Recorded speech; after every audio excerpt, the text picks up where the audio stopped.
Hi மக்களே, எல்லாத்துக்கும் வணக்கம். எல்லோரும் எப்படி இருக்கீங்க? இன்றைக்கி ரொம்பவே ஃபேமஸான குஜராத்தி ஸ்ட்ரீட் ஃபுட்டு தாங்க பார்க்க போகிறோம். Tricolour dhokla. இது உடம்புக்கு ரொம்பவே நல்லதுங்க. சின்னவங்கலேருந்து பெரியவங்க வரையும் சாப்பிட்லாம். இது பார்க்கறதுக்கு மட்டும் இல்லைங்க, சாப்பிடவும் டேஸ்ட் ரொம்பவே சூப்பராக இருக்கும். சரி வாங்க பண்ணலாமா? வெந்தயக்கீரை ஒரு கட்டு எடுத்துருக்கேன். வேரை மட்டும் நம்ம கட் பண்ணிடலாம். கீரை தண்டோடையே இருக்கட்டும். இப்போ ஒரு பாத்திரத்தை தண்ணி வச்சு கொதிக்க விடுங்க. நம்ம கீரையை வேக வச்சு எடுக்க போகிறோம். இப்போ மிக்ஸி ஜார் எடுத்துக்கோங்க. 2 பச்சை மிளகாய் போட்டுக்கலாம். கீரை நல்லா வெந்துருச்சு. தண்ணி இல்லாமல் கீரையை போட்டு நல்லா நைஸாக அரைச்சி எடுத்துக்கோங்க.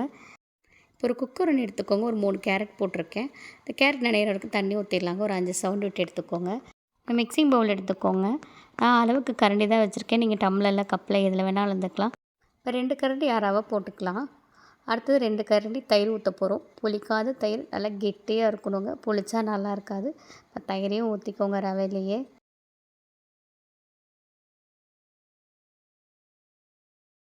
சர்க்கரை ஒரு 1/4 ஸ்பூன் போட்டுக்கலாம். டேஸ்ட்டுக்கு ஏற்ற மாதிரி சால்ட்டு போட்டுக்கோங்க.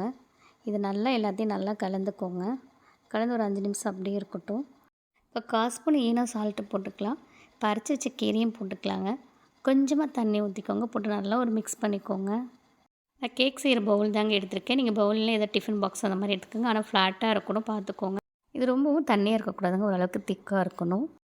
நீங்கள் இட்லி பானையோ இல்லாட்டி பவுல்லையோ தண்ணி ஊற்றி நல்லா ஒரு ஆவியில் 10 நிமிஷம் மூடி போட்டு வேக வச்சு எடுக்க போகிறோங்க. இப்போ மறுபடியும் ஒரு மிக்சிங் பவுல் எடுத்துக்கலாம். 2 கரண்டி ரவை எடுத்திருக்கேன். அதே மாதிரி தான் நம்ம 2 கரண்டி இப்போ தயிர் சேர்க்க போகிறோம். இப்போ கொஞ்சமாக டேஸ்ட்டுக்கு ஏற்ற மாதிரி சால்ட்டு போட்டுக்கலாம். கொஞ்சமாக சுகர் போட்டுக்கோங்க. மறுபடியும் ஈனோ சால்ட்டு போட்டுக்கலாம். போட்டு இது நல்லா கலந்து ஒரு 5 நிமிஷம் ஊற வச்சுருங்க. இது ஒயிட் கலருக்காக செய்ய போகிறோம். இப்போது நல்லா க்ரீன் கலர் நல்லா வெந்துருச்சு. இப்போ நம்ம மிக்சிங் பண்ண ஒயிட் கலர் ஊற்றிக்கலாம். உங்களுக்கு வெந்தயத்தில் ஒரு ஸ்டிக் வச்சு குத்தி பாருங்கள், நல்லாவே வெந்திருக்கும். இதையும் 10 நிமிஷம் நல்லா வேக வச்சு எடுத்துக்கோங்க. நீங்கள் ஒவ்வொரு லேயர் வேக வைக்கும் போது ஒரு 3 நிமிஷம் கீழே எடுத்து வச்சுட்டு அடுத்தடுத்த கலர் போடுங்க. அப்போ தான் கரெக்டாக வெந்து ஈவனாக வரும். இப்போ மறுபடியும் மிக்சிங் பவுல் எடுத்துக்கலாம். 2 கப் ரவை, 2 கப் தயிர். இப்போ கேரட்டு நல்லா நைஸாக அரைச்சி வச்சுருக்காங்க, அதையும் போட்டுக்கலாம். இப்போ கொஞ்சமாக சால்ட்டு போட்டுக்கலாங்க. கொஞ்சமாக சுகர் போட்டுக்கோங்க. ஈனோ சால்ட்டும் கொஞ்சமாக போட்டுக்கலாம். இதை நல்லா கலந்து விட்டுருங்க.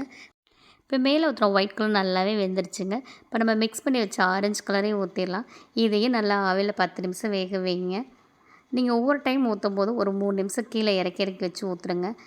இப்போ வெந்ததுக்கப்புறம் அப்படியே ஒரு 5 நிமிஷம் விட்டுருங்க. அப்புறம் ஒரு பிளேட் எடுத்து வச்சுக்கோங்க. இப்போ நல்லாவே சூப்பராக டோக்லா ரெடி ஆகிடுச்சு பாருங்கள். இதுக்கு ஒரு மேலே தாளிப்பு கொடுத்துடலாம். அப்போ தான் ட்ரையாக இல்லாமல் இருக்கும். இப்போ ஒரு கடாயில் வச்சுக்கோங்க. 1/2 ஸ்பூன் எண்ணெய் ஊற்றிக்கலாம். எண்ணெய் காஞ்சோன்னா ஒரு 1/2 ஸ்பூன் கடுகு போட்டுக்கலாம். இப்போ 1/2 ஸ்பூன் எள்ளு எடுத்திருக்கேன், அதையும் போட்டுக்கலாம். நல்லா பொரிஞ்சோன்னே ஒரு 6லேருந்து 7 பச்சை மிளகாய் குட்டி குட்டியாக கட் பண்ணி வச்சுருக்கேன், அதையும் போட்டுக்கலாம். கொஞ்சமாக பெருங்காயத்தூள் போட்டுக்கிறேன். இப்போ கொஞ்சமாக தண்ணி ஊற்றி 5 நிமிஷம் கொதிக்க விடுங்க. நல்லாவே கொதிச்சிச்சு. இப்போ நம்ம தோக்லா மேலே எடுத்து ஊற்றிடலாம். ரொம்பவே சிம்பிள் அண்ட் டேஸ்ட்டு நம்ம தோக்லா ரெடி ஆகிடுச்சு. இதோட டேஸ்ட் அப்படி இருக்குங்க.